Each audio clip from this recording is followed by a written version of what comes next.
Good afternoon, everyone. Uh, what a topic and what a time both together, right? I think the topic says reskilling and upskilling for the future. So I would like to start this session because I think the very important part is I need to reskill myself how to hold the audience before the lunch break. So I think for me, here and now, I need to work with all of you together in terms of how do I see that my panel and me together, we make it a point that all of you enjoy our session. So I'm sure we have done enough of our preparations, and all my panelists have been, very, very kind enough to help me to create our panel together a week back. We did a lot of our homework. So I can guarantee you on behalf of my panel that we have come up much more prepared with our thoughts together. So for sure, the reskilling part, at least we have tried putting our best of it together. However, the challenge is back to you. You need to upskill in terms of how do you manage your time or your appetite for the lunch. So the upskilling is with you, and I'm sure that is something which you need to deal with for another next 25 to 28 minutes, where we engage all of you and see that at least the knowledge part itself takes care for the appetite for the biological part of the body is concerned, right? So we'll see that cognitive part at least takes a front seat, and your biological need of a food appetite for a while, just upskill yourself that you can manage another 30 minutes or 28 minutes on this. So with this, I'd like to invite my panel to share their perspective in terms of reskilling and upskilling for the future. And I'll invite each of you for your 2 to 2.5 minutes of conversations, or 2 minutes to be precise, so that we ensure that we reach our time and we adhere to at least that part of the skill is concerned on that. So Fasham, we start with you on this. Thank you very much, Ashish. The topic is upskilling and reskilling, right? When we talk about skills, it's all about enhancing employee performance or organizational performance. So before we go deep into this topic, let me give you some data from the recent reports from Gallup and both Deloitte. And the report says 80% of employees at organizations, 80%, they are stressed at work. And when it comes to burnout, 44% of the employees are burned out. 44% are often burned out. And to be precise, almost 23% are burned out most of the times. Now, when it comes to disengagement, the last panel was talking a lot about disengagement. When it comes to disengagement, 51% of employees are not engaged with their work, and 16% are actively disengaged. What does that mean? They are working really hard. For what? For sabotaging the success of the organization. So these are the facts. But when you go deep into this, what are the root causes? When we are talking about upskilling and reskilling, what are the root causes of this performance deficit? And we found 5 root causes. Number 1, destructive brain drain. We are talking about, yes, we are living in the world of AI and all, but still, behind the scenes, whatever even invention, it's human that is at the backbone. So when we look into that, what are the root causes of these performance deficits? Number 1, it's the way they have programmed their brain at the subconscious level to be very specific, destructive brain patterns, I would say. Number 2, lack of drive. Why people are disengaged? When you go deep down, they don't have the fire inside. There are big misalignment with their passion, their purpose, their values, their meaning with the organizational purpose, values, and meanings. That's number 3, lack of energy itself. Energy. Without energy, there is no performance, there is no skilling, there is no upskilling, there is nothing. What the research shows, the CEO of a corporate company has the energy level equivalent to Olympic athletes, those who are playing at that elite levels. So lack of energy is number 3. Number 4, lack of flow, lack of resilience. So when we talk about upskilling and reskilling, these are the factors that we want to understand at the root level. And that's when we can, because I believe there are 3 levels of skills: core skills, cognitive, and character. But what we are talking about is the core skills or technical skills. But above that, we need to also be focusing on the cognitive and character skills as well. Thanks, Fasham. it's very exciting to talk about the topic that is reskilling and upskilling. Especially, I think the previous panel also talked about the industrial revolutions now, fifth, sixth, seventh. It's just not stopping, and it is drastically reshaping the job roles at an unprecedented pace. So quite an exciting topic and very, very relevant. And why I would say relevant, let me throw some data points again here. So World Economic Forum, they said sometime back that by 2025, almost 50% of the workforce would need reskilling. And now McKinsey says almost 14% of the people by 2030 would again be needing reskilling. So these data really, show that how important reskilling and upskilling has become. And it's not just about the corporate world. I would say you go right from the beginning, right from where you've started schooling, how you were taught, now how people are taught, now what we are doing. And there's a tremendous amount of change that you will see every stage of your, maybe traditional education, which is now shifting to a modern education. We recently have a modern, an updated education policy for India itself, right? So these are some points, I would right now just want to tickle your brains with a few questions. So what are the reasons, if these are the requirements, and what are the reasons of the gaps that we have, right? A few pointers Harsham has presented so well. We need to touch upon those. We need to really dive a little deeper in that, right? So others are traditional learning versus modern learning, and what skills are relevant and what skills are not relevant, what skills are disrupting your job roles, your functions, and how would you, apply some of the unconventional skills to face the disruption that is happening. So I will leave you with those, brain-tickling points to ponder upon as we proceed in the, discussion further. Thanks. Thank you, Rama. So, Prashil, whom do you want to go first? Alapini, you want to go first? Prash? Yeah, okay. Okay. So first of all, thank you for having us. And I think you should all first pat yourself. Yeah, a big round of applause for all of you. One, because this is real time that you're skilling, you're reskilling, and you're learning, right? So kudos to all of you. How many of you have heard the story of tortoise and a hare? All of us? I'll give you a context from skilling and reskilling perspective. Right? So hare, if you see, always was a competent person with a lot of talent, right? Whereas tortoise, if you see, was a hardworking, but was at a very slow pace, right? Now, let's get both of them in the context of, a corporate context or a learning context. So a project is given to both of them, okay? Now here, considering that, I have a great talent, I need not, work with the skills that are required today, was enjoying. Whereas the tortoise went ahead, reskilled, upskilled, and we all know he won the race, right? So the point that I want to bring here is talent alone is not enough, okay? Today, you want to be a literate in 21st century. One is go back to your basics, unlearn, relearn, and upskill. Okay, I think that's the way I think we will have to look up. And the scenario that I could give instance is definitely changing towards the competency, right? We are in a content-making economy today, right? So both the context and content will play a bigger role. So I think you really have to sharpen your competencies. So when you will be hired or you working on a project, your competencies will play equal roles as well as along with your skills, I think. And with this, we'll have to update ourselves constantly. if I have to ask you, how many times would a gadget, a mobile phone, gets updated in a year? Any rough figure that you could quote?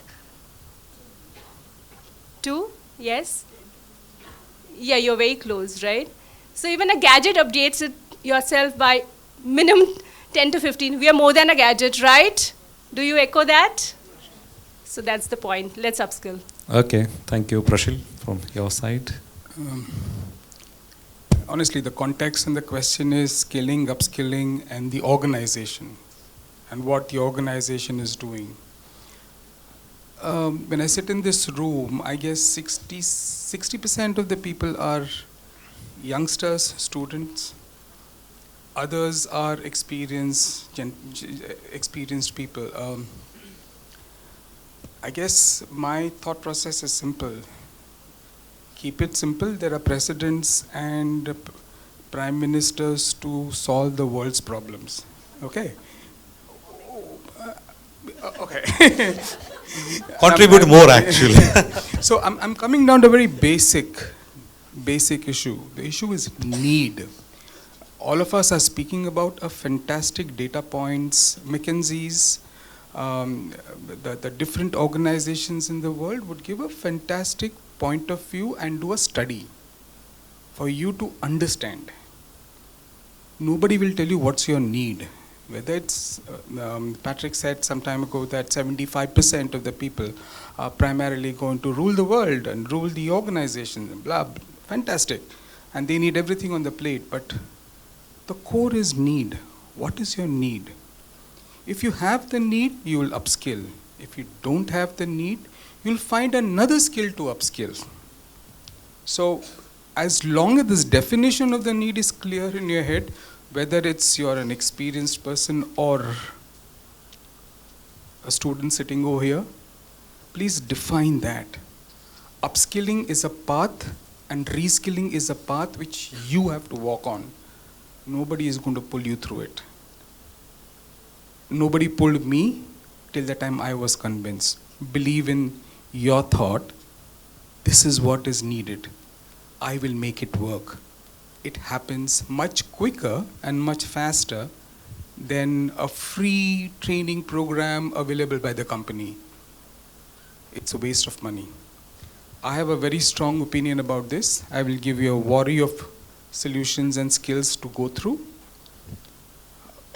I started from 486, 286, heavy computers on the back. It gave me a backache.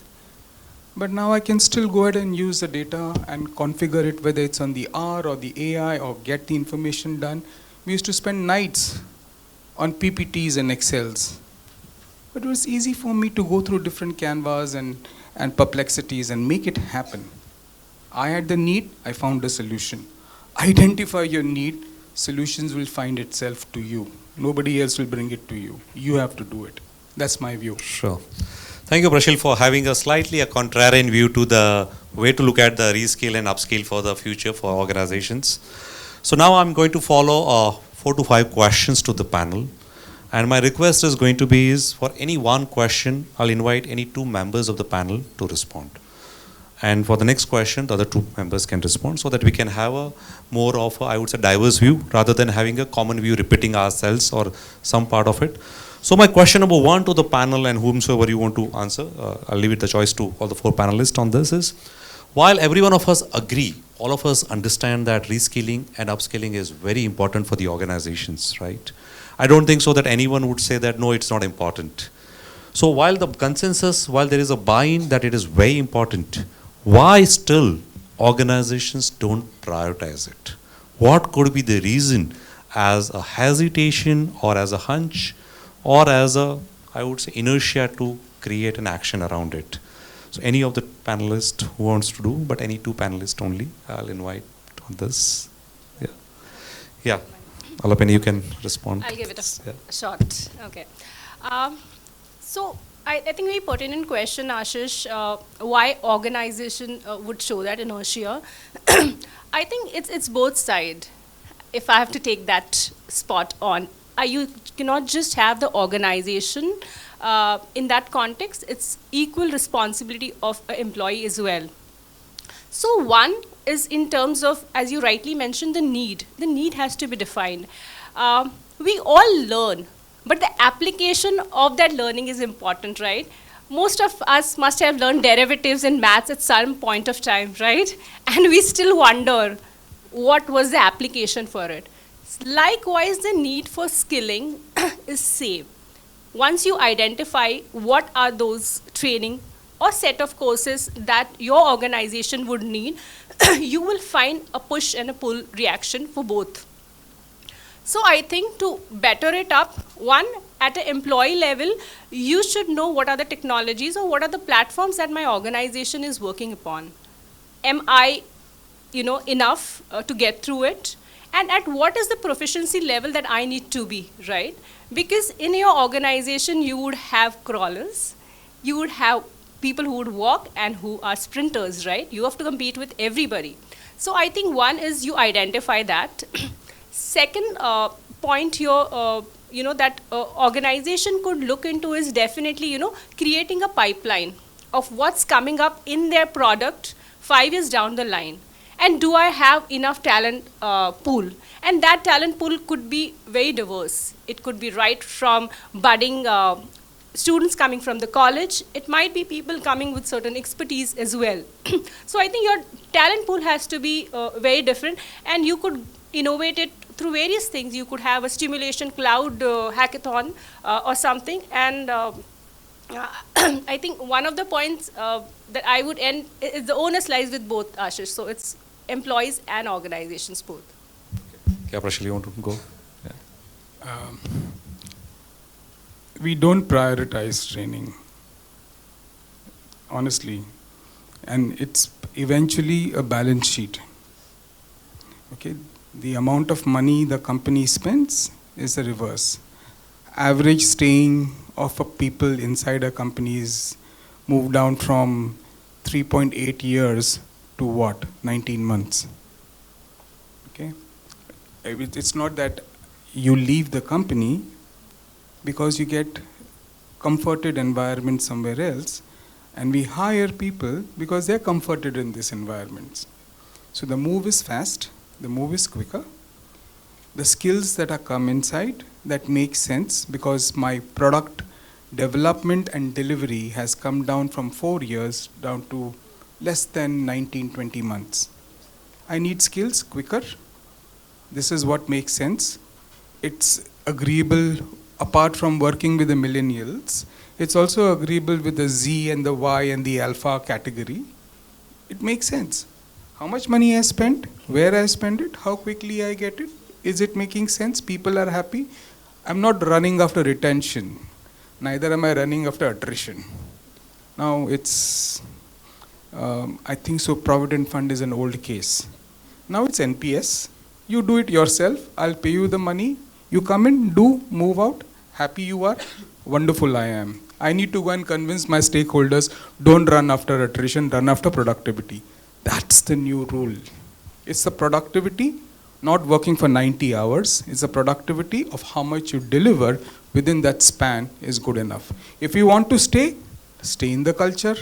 This is how I'll do it. If you don't want to stay, we'll be friends after 5 years. I think so that makes sense. I think Prashil gave a very interesting perspective, and this is something which, as I represent Euphoria Consulting, and we work a lot with organizations on the culture part of it. So normally reskilling and upskilling, when it comes, everyone just always goes to the technical and the application and all the business side of it. So I would like to talk about in a form of a question, because that came to us as a consulting assignment. When the COVID hit us and COVID pushed us to work from home or in a hybrid or that kind of work environment, right? So I think one of the client organizations says that for us, the mutuality and the respect is very important value of the organization. And they say that so far we have been working in a client in terms of our premises, so, it was very easy to exhibit it. But when you are working now in continuously on a Google Meets or a Microsoft Teams or a Zoom calls, how do we ensure that this skill, and they really asked us to create a program, and that program was all about how do we demonstrate in a hybrid or absolutely in a digital work environment to mutuality and the respect is concerned. So my question to my other two panelists is, Do you think that just going beyond the technicalities or the AIs and only just looking at it very, very from technical perspective, did you ever experience that there is a need for a reskilling and upskilling from a very different culture perspective to be relevant even as an organization to your workforce? Yeah. So nice, very nice questions and nicely put up, Ashish. So just stay with me, right? With so much power comes so much responsibility, you may have heard. Now consider power as technology and consider responsibility as the softer aspect of it, right? So coming at it directly, maybe the soft skills, right? So I look at it in a way where, let me give you first a business study that we ourselves had, right? So we are into a business of providing technical training. And from the business requirements we are learning, so our client comes to us and says, in a very, very, tensed tone, see, I have a fantastic team of, techies, but I'm struggling with their client-facing roles. They don't know how to show their potential. They are not really getting my business at a next level now. So then it was a starting point for us, and we assessed the market and saw that there was a real need for these softer aspects to be developed, to be trained on. So it's like you have AI, you have ChatGPT, and you are talking day in day out with them. But let's really not forget that we have people out there. It's not always the gadgets that we are going to interact with. We'll have to interact with real people. So soft skills have gained that aspect, and when I say soft skills, I would say that it's including the behavioral aspect, and especially, rightly mentioned, after COVID, we can see in all the gamuts of industry, not just HR, not just tech, not just the corporate world, everywhere there's a need to get that intelligence developed. So our theme here, EQ, IQ, SQ, that's so relevant. So now there is also a requirement where we see that there is a multi-generational aspect added to it, right? Everybody cannot have same learning pace, same reception. Everything cannot be similar. We need to assess. Maybe the traditional model here, which can be applicable, is the RD model, where first we do the need analysis, then develop a program, and then go for the execution, right? So that's where I feel these aspects are having a lot of impact and adds value both to business and personal life as well. Thank you, Raman. Yeah, as I mentioned before, I see it in skills. If you take it, there are 3 levels of skills. Core skills, that's what most of the people are talking about, the core technical skills. But that's at the bottom level of it. Above that again, as Mr. Praful has rightly mentioned, that has to do something with employees' need, their drive. Otherwise, there is no psychological energy. I call it as fire. I even did a TEDx talk on inner fire. If you don't have inner fire, you are not going to upskill or reskill yourself. So that is again the technical part of the skill development, or that is at the core, that is at the bottom. The next level, I believe, is the cognitive skill. We are talking about humans. We have the biggest asset here with 100 billion neurons, and each neuron is connected to 10 to 15 thousands of other neurons, creating trillions of connections in a microsecond. And every invention, everything has happened with this. Are we constantly skilling, upskilling, upgrading this biggest asset of our brain? Because that is where you are going to be able to focus at this world of distractions for a longer period of time. That's how you get into flow state, which is your brain's peak performance state. So that's how you make faster decisions, efficient decisions. So this has to be upgraded as well. That's next level, cognitive upskilling. And above that, there is even more critical skill that people has to be upgraded as, which I call it as character skills. So this is about your ability, your skills to perform under extreme pressure, to be gritty, to be resilient, to perform at your best even when you're at your worst. And these are all trainable skills, because even if you are technically skillful, what if you experience extreme pressure? What if you face with, because we are humans, we extreme fear. What if you have these weaknesses? Even if you are technically skillful, if you don't have, I believe if you don't have cognitive and character skills, you will not be able to implement your core technical skills. So yes, core, it's very important, but at the same time, I think your cognitive skills and your character skills also have to be improved. Thank you. So I would like to have only a last question, and I'm going to carry what Fasham said, is put a pressure on my panel as well. So I'm going to give you only 25 seconds to answer. So you have 25 seconds to answer on that, right? Because she's right there looking at it. He's coming and looking at me again. All of them are saying when he's going to stop it, right? So of course, I'm carrying the pressure, but I thought I'll pass on some pressure together as a reskilling all of us together on this. So 25. Why don't you say yes or no? Yes or no answer, yeah. I think it's like a forced choice question, right? It's like an MBTI or anything, any of our tool, like a forced choice question. Just a moment, just before you pass on that pressure to us, just a small ask to all of you, to a question that you asked. I urge you to see a project called as Google Oxygen, related to soft skills. It's wonderful, the importance given to soft skill. So what they figured out from this project was not the best coder was the best employee there, but the person who had the best soft skills. So just whenever you have time. It's one of the most beautiful projects, yeah. So my question is, of course, not a forced choice like a yes, no, but 25 seconds for sure is, how do organizations can measure if they launch a reskilling initiative? How can they measure? Any concrete 1, 2, 3 step kind of an answer? Step 1, compliance. Okay, we don't need as an organization whole go fly to a place and make nonsense around. Okay. Step 2, what is going to be done for another 2 or 6 months needed to deliver a specific project, as my colleague rightly said.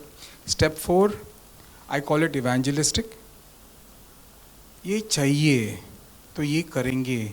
The cost is based upon 8 to 9 months primarily forecasted way. 5 seconds more. Now I will tell a story. Yeah. I think, thank you, Prashil, on this. But yeah, so anyone wants to say a 1, 2, 3 kind of, because I think the biggest challenge, I'm sure whoever's sitting here from a corporate world, right? We want to launch, but do we get measurement? Do we get a written? So any 1, 2, 3, which I'm sure colleagues or participants here, audience here can pick up and see that if they can really look at as an implementational possibility. Okay, I copy paste what he said. Sure. Okay. Second point is, are we reskilling the same people? I think that's one critical measure that you should all see, okay? And are we doing a community reskilling? Check and balance there. Wow, interesting. Rama, any views you want to share? Quick? Just quick pointers. Sure. So we need to make a business case in order to have a continuous learning program. So hence ROI is very, very important as an impact to do on the management to get the approvals further. Yeah. This is the context I wanted to set, and now the pointers that I would want for the ROI will be how effectively people are transitioning to new roles. Are we doing any cross-functional trainings and it is helping the 10 business? seconds. And can we also have, promotions basis, not just performance, but skill-based performance promotions? That's another one. And of course, the retention rate, how that is working out with respect to the programs that we are giving in. So this is these are some pointers which will give you numbers, and management is really happy with the numbers. Okay. Yeah. Sure. Sham, you want to have a 10 seconds, 5 answers now? Already done. Great. So I think with this, yeah, sure. Sorry, okay, I need to say this. I'm saying this because there are a lot of alphas in this room, which probably in the 4 years will be in the leadership roles. Please hear me out. Let me elaborate with a very quick 15 seconds story. One king, two children, very, very troublesome. They would never study. Teachers come into the palace, try to teach them. They help them, throw them out. They never study. King troubled. What's going to happen to the future?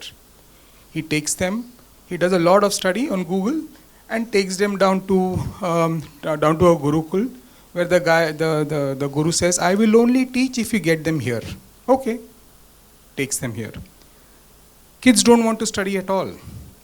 So the king has a deal with them.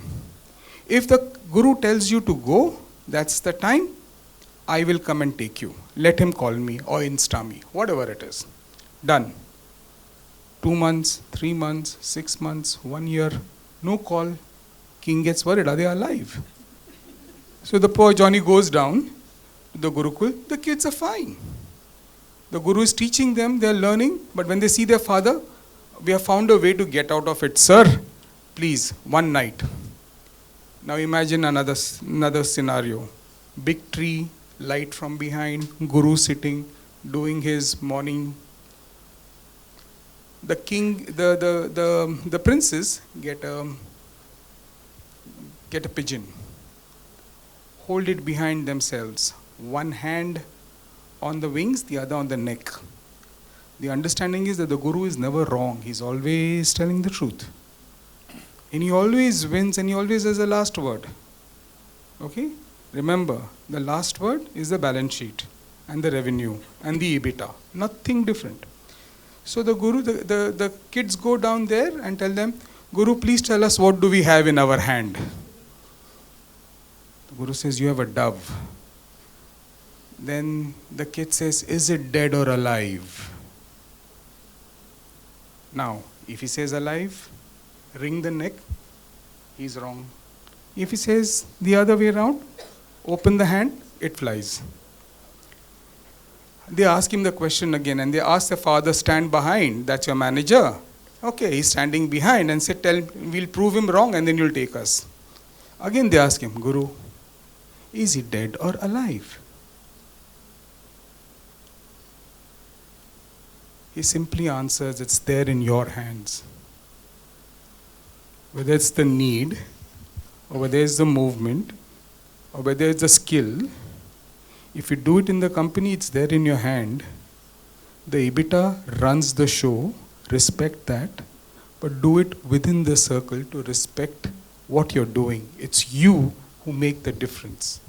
That's Thank all. you. Thank you, Prashil. Thank you so much. A big round of applause for all the audience who really gave us the lunchtime for our panel. So I really thank you for all of you and of course for my amazing panel. A big round of applause for the panelists as well. Thank you so much. Thank you.